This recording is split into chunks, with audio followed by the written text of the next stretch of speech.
Hey, so I've been wanting to tell this story for quite a while. I guess I'm just looking for an audience to tell it to get my story out there. And maybe a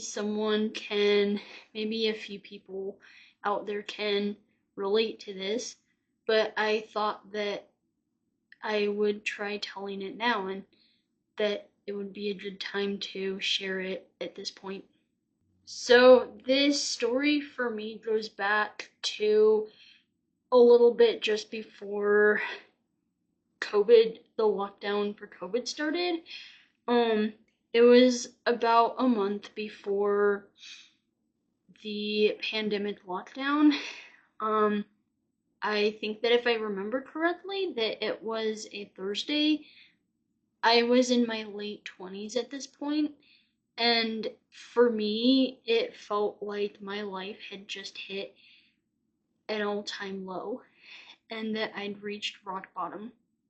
At this point, over the past week or maybe even couple months, I'd been reflecting on a lot of the things that I felt like I'd failed at during my teens and during my 20s, especially when I say my teens, my high school years.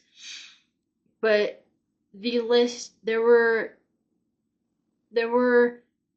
many things that I felt like I'd gotten wrong in life, and it felt at this point like I couldn't get things to go right for me. The list for me went something like this: let down someone that I cared about in high school by ignoring them. I had been told in my during my undergrad degree that I wasn't ready to do the student teaching, and so I didn't get the licensure for elementary education. I had held back during my undergrad degree the progress of my entire cohort of students because of my refusal to talk within the group. Failed out of another college because I'd gotten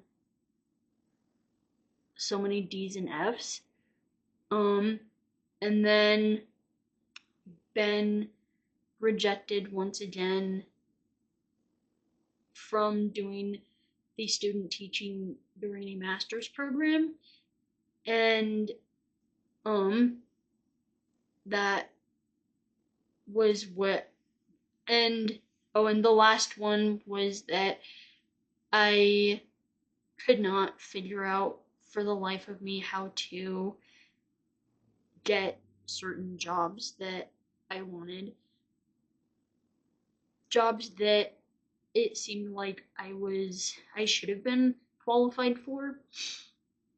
I think a major one was that I'd been rejected from substitute teaching within a school district within my city 3 times after doing 3 different interviews with that district. So that was what I was reflecting on. Those were the major things I was thinking about at that point. So the final straw for me had come in November. That was the month that I was told by one of my instructors once again that I couldn't do the student teaching because he didn't feel like I was ready for it during a master's program. And it felt like during this master's program that I was trying to put myself through, it felt like some of the exact same things kept coming up that I'd had in other things I'd tried, like my undergrad degree, on different training programs that I'd tried to put myself through in my 20s. So I guess at this point, I was just trying to figure out why I it felt like I couldn't get anything to go right for myself, and I was really trying to understand what caused me to have so many of these issues in different areas of my life. I really wanted to understand myself. It felt in some ways like I'd made some progress a little bit. I knew at this point that early on in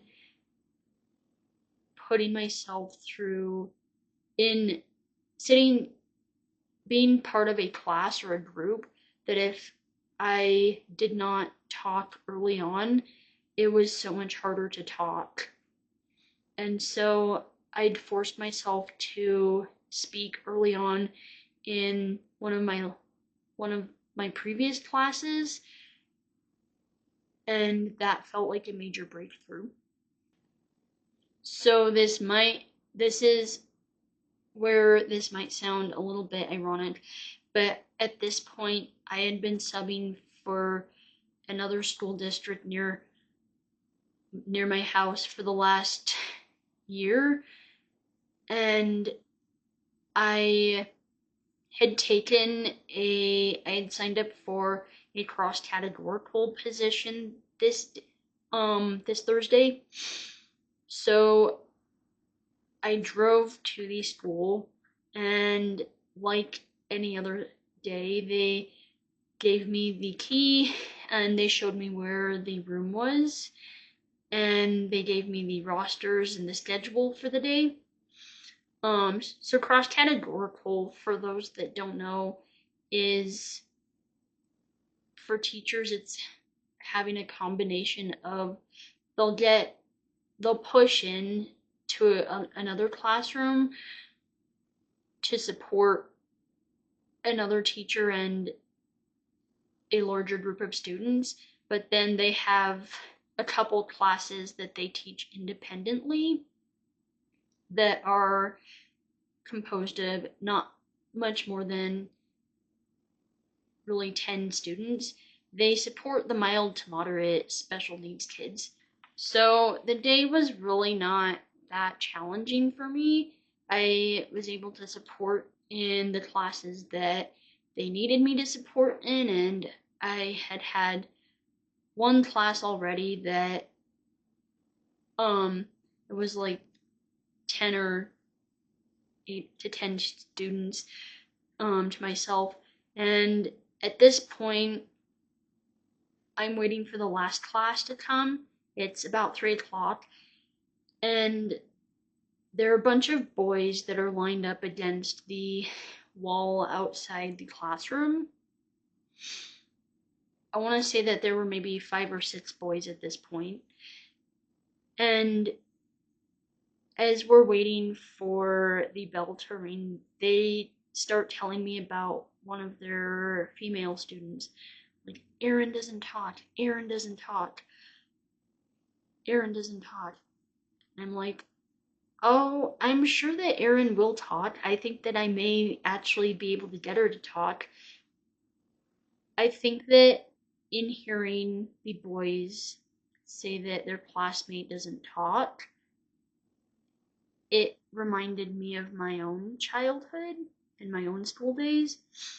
I remember having several kids say that about me, both to each other and to other teachers. They'd say that Jessica doesn't talk, Jessica doesn't talk.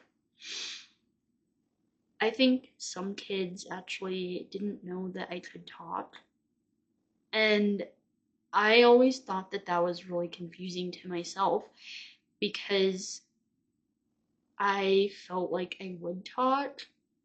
If someone approached me and asked me how I was doing, I'd respond with hi or good. So if someone tried to ask me a question, I would respond to them with a short sentence. But I wasn't someone who felt comfortable going up to people to talk to them. So just before the bell rings, Aaron shows up and lines up against the wall with the other boys. And once the bell rings, I'm able to usher them in, and they take their seats at the front of the room. The desks are all arranged in a horseshoe type setup, which makes it really convenient to see what all of the students are working on. So first I take the attendance, and after taking the attendance, I send that down with a student, but I also pass out the math package to them. I think if I remember correctly, they had in their packet, I want to say 5 or 6 math pages to work on that day. Periodically, as I'm walking around, I'll ask the kids if they need any help on the math assignment, and I'll check their progress and check to see what they're not understanding and what they've gotten right. So I go over to Aaron, and at this point, I'm still remembering what they had said about Aaron, that Aaron does not talk. I am still thinking that Aaron just needs someone who takes an interest in her and is kind and will listen to her, will make her feel comfortable, and that's all Aaron needs to get her to talk. So I sit down next to Aaron. I'm like, "Hi, Aaron." And Aaron just looks at me. I'm like, "How's it going?" And Aaron still continues to look at me. So I try asking a few other questions about the assignment. I asked her, like, what could the answer to this be? How did you get this? I don't exactly remember the type of math that they were working on. As I'm trying to talk to Aaron, Aaron just gapes at me with her mouth barely hanging open. And as I'm watching Aaron just gape at me, I'm like, this is interesting. Aaron really isn't talking. And I'm starting to see that Aaron won't talk to me. So I continuously observe the kids and their interactions throughout the class period. And one thing that I did notice is that Erin is comfortable interacting with her classmates and messing around with them. She's actually a little bit of a tease, which was a little bit annoying at points. And that was different from what I was like as a kid. But one of the things that I did notice is that when she would tease some of the boys and she thought something was funny, that she would laugh just like any other kid. But the thing that I noticed that really stood out is the way that she would laugh. When Erin would laugh, there was no noise. And I'm very aware that when people laugh, that they do emit a sound with their vocal cords. But Erin, her laugh is completely silent. And I think that's where one of the points of connection was made for myself. I remember as a kid laughing silently in certain situations, and even into my early 20s I'd do that. It was especially for me when I was at a relative's house, like my uncle's or my aunt's, and maybe a friend's house. I wouldn't laugh at school because I was not as comfortable there. But at a relative's house, I would laugh silently, and it wasn't something that I ever consciously thought about. But that's something that I remember. That's a similarity that I remember between me and Erin. So class ends and the bell rings and the kids hurry out the classroom, just like middle schoolers do, to get out the door. And I'm standing against a wall watching these kids flee out the door to the outside. And another teacher comes walking down the hall trying to usher the kids out of the hallway and outside away from the getting them to go home. And she asks me, "How was your day?" And I'm like, "It was okay." And I'm like, Aaron doesn't talk." And at this point, the teacher tells me, she's like, "Erin has selective mutism. We don't make her talk." All it took for me was just hearing the term selective mutism to know that that's what I had as a kid and that that's what I grew up with. And as soon as I heard the term selective mutism, it seriously felt like a weight just fell off my shoulders. So I look at this teacher and I tell her, "That's so funny. Like, that's what I was like as a kid." And she looks back at me. She's like, "Really?" She was kind of surprised to know that. So when I first heard the term selective mutism, I must confess that I may have thought that it was a type of autism. So as I'm driving home, I feel so relieved to know that there's a reason why I have been struggling with so many things all my life. I feel so relieved to know that there's something that explains the reason for my challenges, but I still think that it is a type of autism. When I get home, I open my computer and I googled the term selective mutism, and like as I had suspected when I first heard the term, so many of the symptoms explain what I went through as a kid. And that's when I learned that selective mutism is a type of anxiety disorder. But that's how I figured out that I have selective mutism. Thanks for watching. I hope you enjoyed my first attempt at making a YouTube video.